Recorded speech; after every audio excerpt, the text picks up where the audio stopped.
Hey there, what can I do for you? I'm worried about Griff and his latest plan.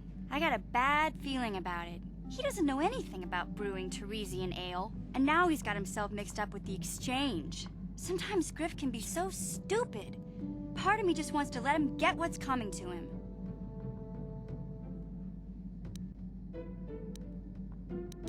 Why not? He turned his back on me. He abandoned me on Terrace, so maybe I should just leave him high and dry now. Maybe a couple broken kneecaps will do him some good. Maybe that's just the kind of jolt he needs to turn his life around. Only, what if they do something worse? They might kill him. I don't want him to die. He doesn't deserve that. But I just can't keep supporting his crazy schemes. Someone has to teach him a lesson.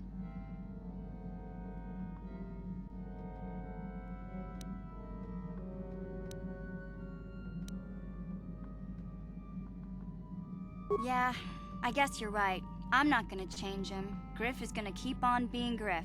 Maybe if we get these tat glands for him, things will work out. Or maybe he'll finally see the light and turn over a new leaf. I know it's not likely, but it's all I have to hope for.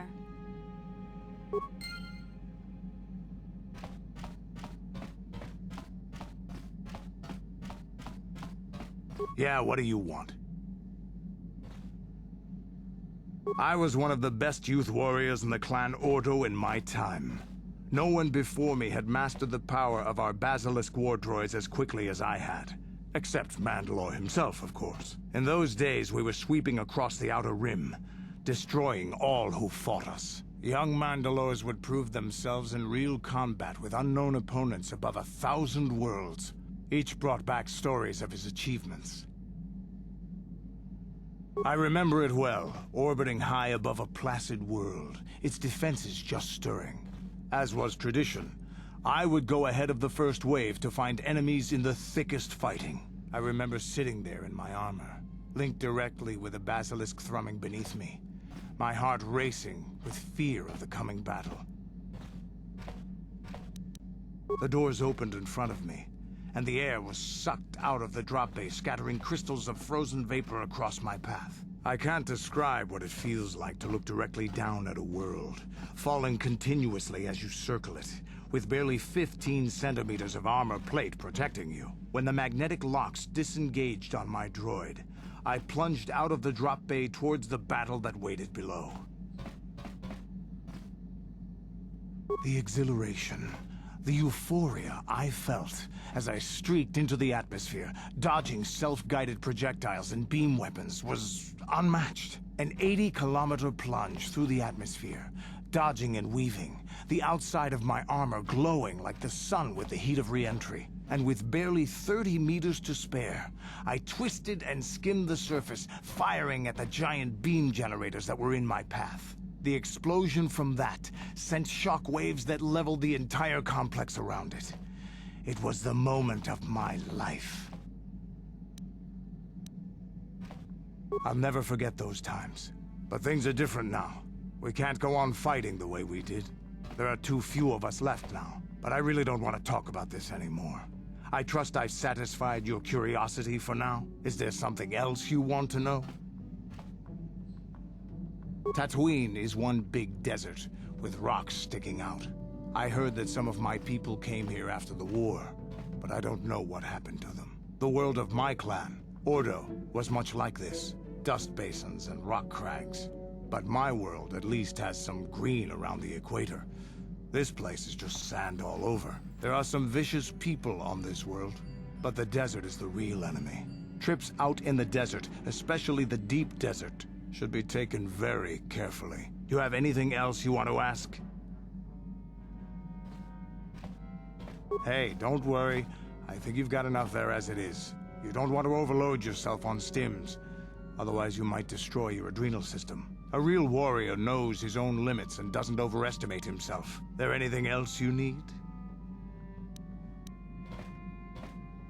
You want another war story, huh? You want to hear about some other world getting wasted, eh? I knew you were the type. Your stagnant republic has never seen some of the strange creatures and races we fought on the Outer Rim in those years. And you never will now. If a world isn't strong enough to defend itself, it's basically forfeit. But this story is about something a little different. We were going through the asteroid fields of the Crispin system at the very edge of the galaxy, playing with the pirates and smugglers we found there. The main belt in the Crispin system consists of mainly small rocks covered in frozen methane gas shells, and the pirates were using them for cover. Ha! I remember using a thermal generator to cause the outer layer of one of the asteroids to vaporize in a picosecond. It blew out and shredded the 3 smugglers using it for cover. But that was a mistake. The asteroid I had targeted was smaller than most, maybe a dozen meters on a side. On the outside, it looked the same as any other, just a ball covered in frozen gas. But something must have been inside it, something inactive in the cold. The heat of my blast might have triggered something or woken something up. After I'd hit it, spots of light and heat appeared all over the thin shell, still covering it, evaporating the gases. What lay underneath looked like some sort of rocky growth. A deformed rock, pitted by scores of micrometeorite scars. I think something even older might have been inside that. Maybe, but maybe not. It started rotating faster and faster as we watched it. After a second, it started spraying fire, thermal projectiles that melted our armor like wax. We were caught completely by surprise. Before we could counterattack, it fled at an incredible speed. We couldn't catch it, but we could follow its hyperspace wake. We followed its trail as far as we could, heading away from the galactic core.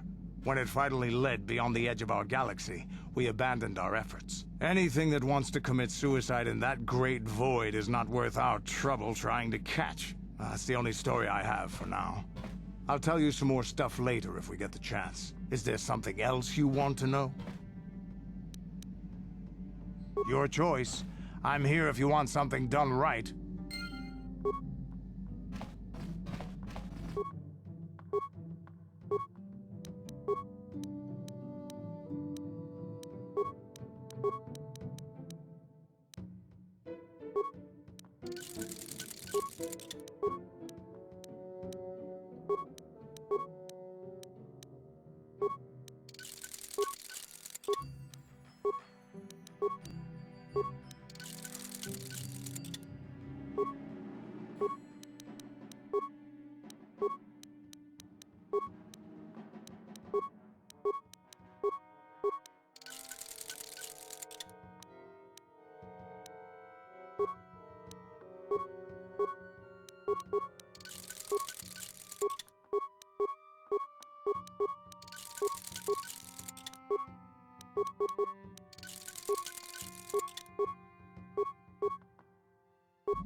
How may I be of assistance to you, Padawan? What is it you would like to speak to me about? Well, I suppose I have not talked very much about the Jedi I met back home. They, all of them, were so very invigorating. They were so very alive, so full of hope and energy and zeal. In retrospect, I can see it was a little bit tragic. Those Jedi were going to fight the Mandalorians just after they had invaded. Many of those Jedi perished in the fighting, but to us, they seemed invincible. Especially their leader, who they talked about all the time. Paragons of light and justice, sweeping away all iniquity before them. It was like looking at gods.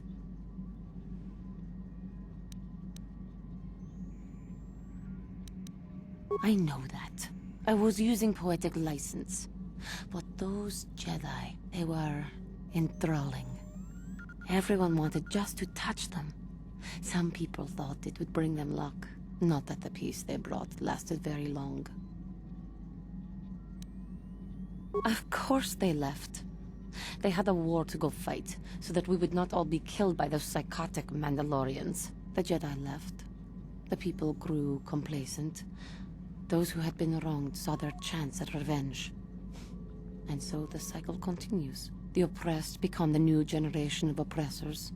The human oppressed, that is. The non-humans were never treated well in any case. We felt the brunt of both administrations. Of course it was. They took their frustrations and hate out on us, because the people they wanted had already fled, or were too well protected. But no one looks out for the injustices we suffered. Oh no, but I am sorry. I should not have outbursts like that. Don't you see? The very fact I mentioned it means it has its influence. Anger can lead to the dark side, and I must be ever careful that I do not fall back into those ways. I thank you for your support. My outburst was uncalled for, but you did not lash back at me. You are a much better Jedi than I, it would seem. But let us not speak more of this now. We should continue on our journey. Perhaps later we will talk again.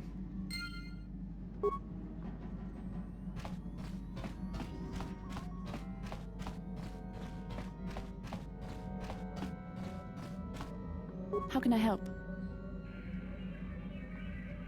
I do. I've been trying to come up with the best way to say this for some time, but I suppose I should just come out and say it. The truth is, I have come to depend on you. Not just for the sake of the mission, but for my own sake as well. I'm glad you're with us.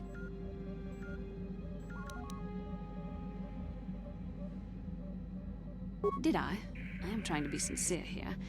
It occurred to me that I may have been too critical of you. Too demanding at times. I know my manner can be a bit taciturn.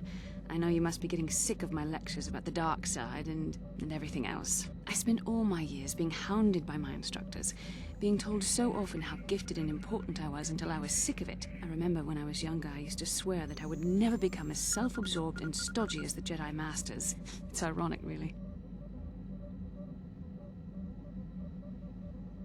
Yes, well, there's no need for you to agree so wholeheartedly. Being controlled has kept everyone around me at an arm's length.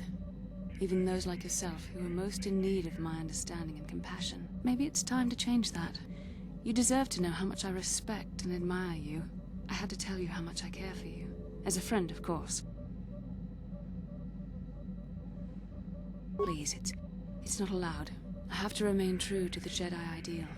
If this is going to cause a problem, maybe I shouldn't have said anything.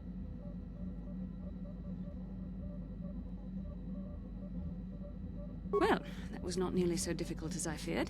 Thank you for hearing me out. I feel much better. But enough soul-searching for now. We should probably continue on with our mission. Yes, what's on your mind?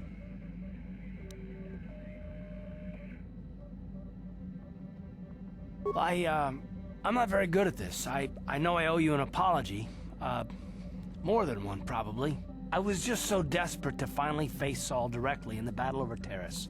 And now the Jedi have us looking for these star maps. I know this mission is important, it's just, I feel a bit useless. I mean, I can fight, sure, but I'm no Jedi. All this feels completely out of my league.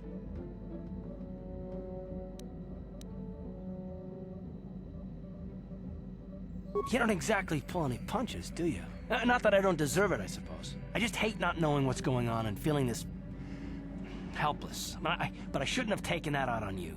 I've been a royal pain in the backside, haven't I?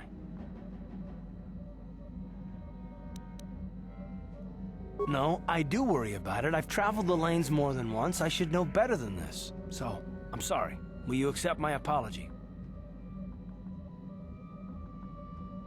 Done. Let's get underway then, shall we, partner?